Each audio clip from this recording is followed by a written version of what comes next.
Let's continue with the chapter Types of Budget. There are three types of budgets: balanced budget, surplus budget, deficit budget. In balanced budget, a balanced budget is one where the estimated revenue equals the estimated expenditures. It shows that government is not doing wasteful expenditure. It shows financial stability in the country. Thus, a balanced budget is a good policy to bring the economy, which is at near full employment, to a full employment equilibrium. Next, we have surplus budget. A surplus budget is one where the estimated revenues are greater than the estimated expenditure.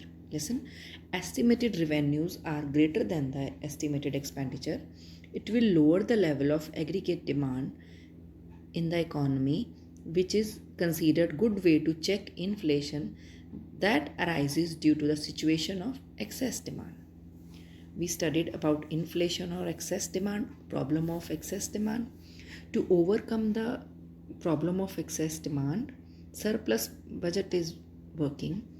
It is a budget where estimated revenues of the government are greater than the estimated expenditures of the government. Means government is spending less than their revenues, and this is a good way to check the inflation or to correct the situation of inflation. However, it will worsen the situation in the time of deflation. It will further lower the already deficit demand. In case of excess demand, this is surplus budget is very good, but in case of deficit demand, it's just opposite case, and it is not good in case of deficit demand. Next, we have deficit budget. Budget is one where the estimated revenue is less than the estimated expenditures. Budget deficit is difference between total expenditure and total receipts. Budget deficit is equal to total expenditure minus total receipts. In fact, government budget always balances. Total expenditures are kept equal to total receipts. Borrowings is a balancing factor in the government budget. When total expenditures of the government exceeds its total revenue, borrowing make the two sides equal. Next, we have measures of government deficit. When a government spends more than it collects by way of revenue, it incurs a budget deficit. There are various measures of government deficit. A brief account of these deficit is given below. Revenue deficit, fiscal deficit, primary deficit. First of all, revenue deficit.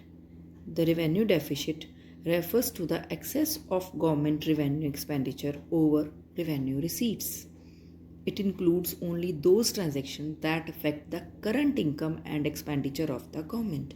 It signifies that the government is living beyond its means even to conduct its day-to-day operations.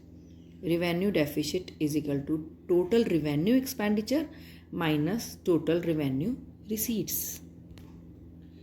Its implications of revenue deficit. In the situation of revenue deficit, the government will have to borrow not only to finance its investment but also its consumption expenditure. This will lead to a build-up of debt and interest liabilities. Since a major part of revenue expenditure is committed expenditure and hence cannot be reduced, so the government often has to reduce its productive capital expenditure or welfare expenditure. This would mean lower growth and welfare. Borrowings undertaken to finance the revenue deficit will increase interest burden in future, which will in turn increase revenue expenditure in future. This will lead to a further rise in revenue deficit. Measures to reduce revenue deficit. Government should take serious steps to reduce its expenditure and avoid unproductive or unnecessary expenditures. Government should increase the receipts from various sources of tax and non-tax revenues. Next, we have fiscal deficit. Fiscal deficit is for the most important measure of a deficit budget in an economy. Fiscal deficit is equal to the excess of total expenditure, means capital and revenue expenditure, over the sum of revenue and capital receipts excluding borrowings, means total expenditure minus total receipts other than borrowings. We have two types of receipts: revenue receipts and capital receipts. In revenue receipts, tax revenues and non-tax revenues. In case of capital receipts, loans, recovery of loans, disinvestment, and borrowings. And here fiscal deficit is equal to total expenditure minus revenue receipts minus capital receipts other than borrowings. So it is exactly equal to borrowings. This significance of fiscal deficit is that it is a measure of total borrowings requirement of the government. It shows the extent of dependence of the government on borrowings to meet its budget expenditure. It thus measures the current health of the economy. Sources of financial fiscal deficit. Government has to look out for different options to finance the fiscal deficit. The main two sources are borrowings. Fiscal deficit can be met by borrowing from internal sources or external sources.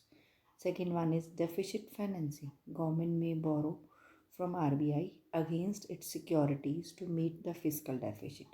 RBI issues new currency for this purpose. This process is known as deficit financing. Next, we have implications of fiscal deficit. Implications of fiscal deficit are as follows: debt trap, inflation, foreign dependence, hamper the future growth. First, we have debt trap. Fiscal deficit indicates that the total borrowing requirement of the government. Borrowings not only involve repayment of principal amount but also require payment of interest. Second, we have inflation. Government mainly borrows from RBI to meet its fiscal deficit. RBI print new notes or new currency to meet the deficit requirements. Foreign dependence.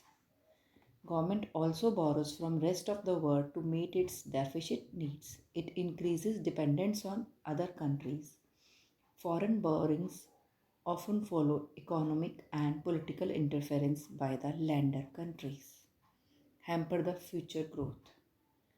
Borrowing increase the financial burden for future generation. It adversely affects the future growth and development prospects of the country. Then next we have primary deficit. The third type of deficit that is calculated for the Indian budget is the primary deficit. Primary deficit is equal to the fiscal deficit less interest payments, means primary deficit is equal to fiscal deficit minus interest payments. Implications of primary deficit. It indicates how much of the government borrowings are going to meet expenses other than the interest payments. The difference between fiscal deficit and primary deficit shows the amount of interest payments on the borrowings made in past. So a low or zero primary deficit indicates that interest commitments have forced the government to borrow. Its significance. Primary deficit indicates how much government borrowing is going to meet expenses other than interest payments. High primary deficit indicates fiscal irresponsibility of the government. A low primary deficit, on the other hand, implies that the government is borrowing largely to make previous interest payments. The above mentioned measures of deficit can be briefly distinguished as under: the difference between revenue deficit, fiscal deficit, and primary deficit. Revenue deficit, it is the excess of revenue expenditure over revenue receipts. In case of fiscal deficit, it is the excess of total expenditure over total receipts excluding borrowings. In case of primary deficit, it is the difference between fiscal and interest payments. Indication basis. Revenue deficit signifies that government is living beyond its means even to conduct its day-to-day operations. In case of fiscal deficit, it implies total borrowing requirement of the government. In case of primary deficit, it shows borrowing requirement of the government inclusive of interest payments. Formula for revenue deficit is revenue expenditure minus total revenue receipts. Formula for fiscal deficit is total expenditure minus total receipts excluding borrowing. Formula for primary deficit is equal to fiscal deficit minus interest payment. With this, our chapter government budget is completed. So you have to read the chapter, revise the chapter, and prepare your own notes. Thank you.